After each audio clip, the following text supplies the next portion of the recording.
What's up guys, Freeman from Team Rec here again, coming at you with another deck profile. This past weekend I managed to take Spright to locals and get second place, only losing in the final round to the other member of Team Rec, Eric, and he also was playing Spright, and I lost to him in the final round in Game 3, so it's a pretty good deck overall. We kind of just went in with not much testing as we kind of got the cards Friday night and locals was Saturday afternoon, so we didn't really have a whole lot of testing going in, only a couple of quick matches, and we didn't really have a lot of theory crafting behind our builds.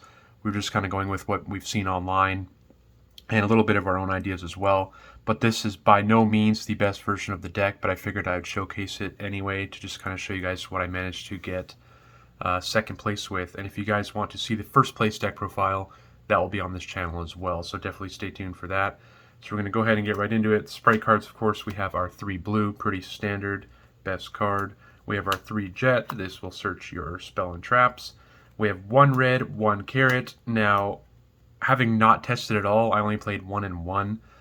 After having played a couple of games now at locals, carrot was not really that good. I definitely would never play more than one of this card. I would even argue maybe cutting this completely, depending how the meta shapes up.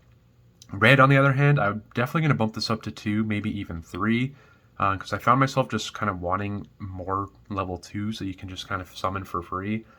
And I also considering playing Pot of Desires, because I've seen a couple of builds playing 3 red with Desires, and I thought that'd be kind of interesting. So I might mess around with that. But that was the ratio for now. It kind of worked out. Like I said, Carrot wasn't the best card. Don't know if it will turn out to be or not. Playing the Diva Engine here. Pretty basic, just 3 Diva. A lot of times, I shouldn't say a lot of times, but sometimes you just kind of want to normal this and not use the effect, because if you get, like, gammaed on this and then you have a Sprite in hand and you're not able to special it, that's really bad. So sometimes you're actually opting to not use this effect just so you can extend with your Sprite cards. Going ahead with the Frog package, 3 Swap Frog, 1 Ronin, and I decided to play the dupe kind of last minute. I figured at a local there wouldn't be like too many high tier decks, especially on the first weekend here at our locals.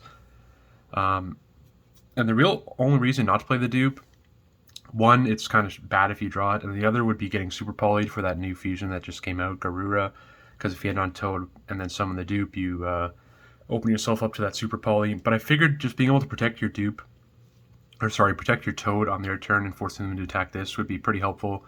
It was. Would I continue playing dupe going forward? I'm not really too sure yet. I kind of want to test some more and just kind of see how I feel about Deep Frog. But overall, it was pretty decent. I never actually drew it, so that's a plus there.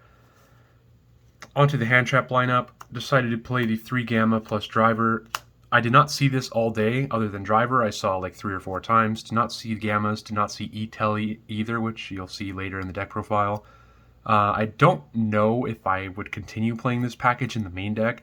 I think Gammas are going to go to the side going forward, just because the theory behind this, you really want to go first, and just having this in your hand going first is not that great, since you only have like 3 cards as a starter that are not monsters, so this pretty much becomes dead automatically. However, I would side this for going second, as this is a very powerful going second card, and I would just like cut E-Tellys overall. Continuing off the hand traps, we have 3 Ash, just a very generic good card. Decided to go with 3 Ogre. I figured Ogre would be pretty good in the mirror, obviously, as well as there's still a bunch of Brave Engines running around, and this on Faithful is still pretty good. Ogre overall is pretty decent right now, I felt. And then my hand trap lineup is kind of weird because I decided to side Crossout because I didn't really know what to side for going first, so I wanted to side Crossout, but that kind of forced me into some awkward main deck ratios.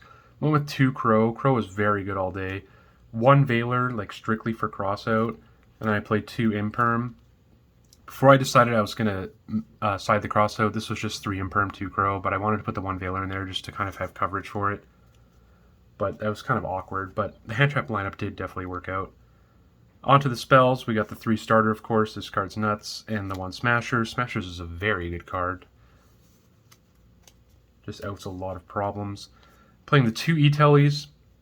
I decided to cut the 3rd E-Telly for a Called by the Grave. I figured I just wanted this in my deck, and I wanted to stay at 40 cards, and that was like the 1 card I wanted to cut.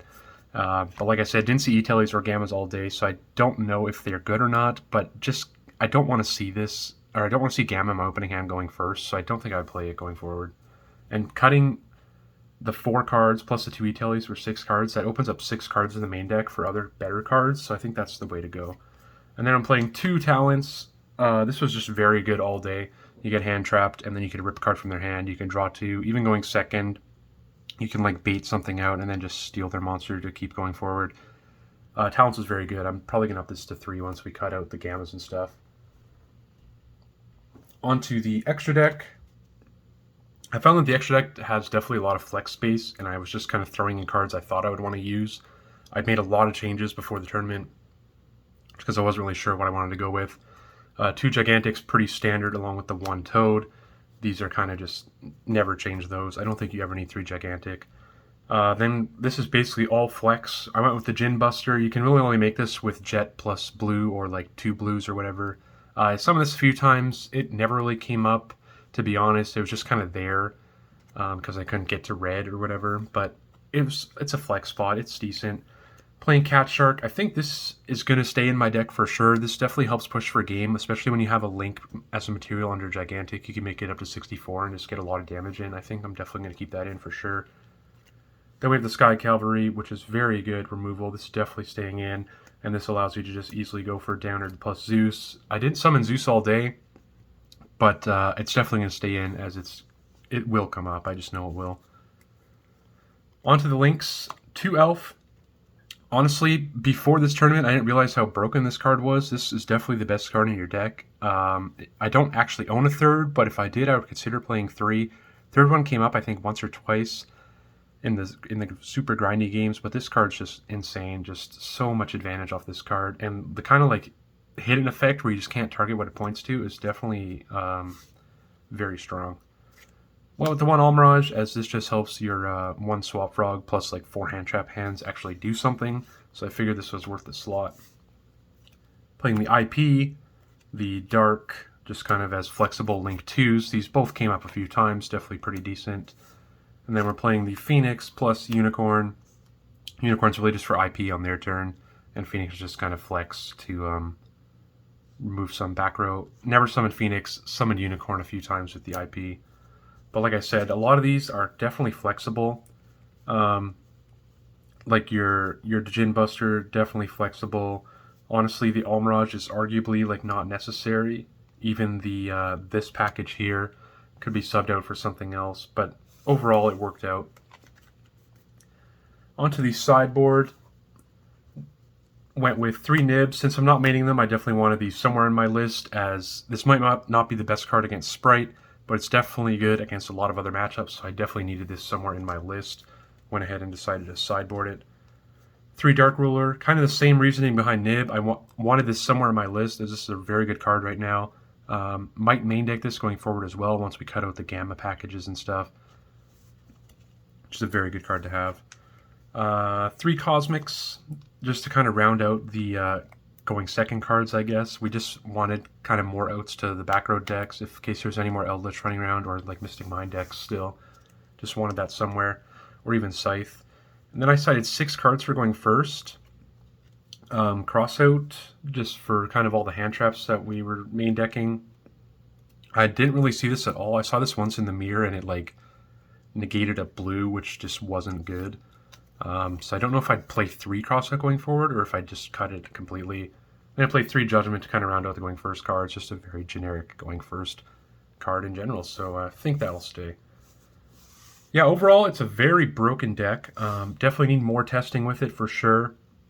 Need to tweak the build some more to perfect it. I'm considering, I don't own Prosperity, so I'm considering playing 2 Desires and just upping the Sprite count a little bit and kind of messing around with that. We also managed to pull an ulti from our prizing. We went ahead and got the ulti Water Enchantress from our prizing pack, so that's pretty cool. Always feels good to not win the tournament, but still pull an ulti. So yeah, that's it for the deck profile, guys. If you guys enjoyed, please be sure to like the video and subscribe to the channel, and also check out the first place deck profile, as he was playing Brave Spright, so check that out.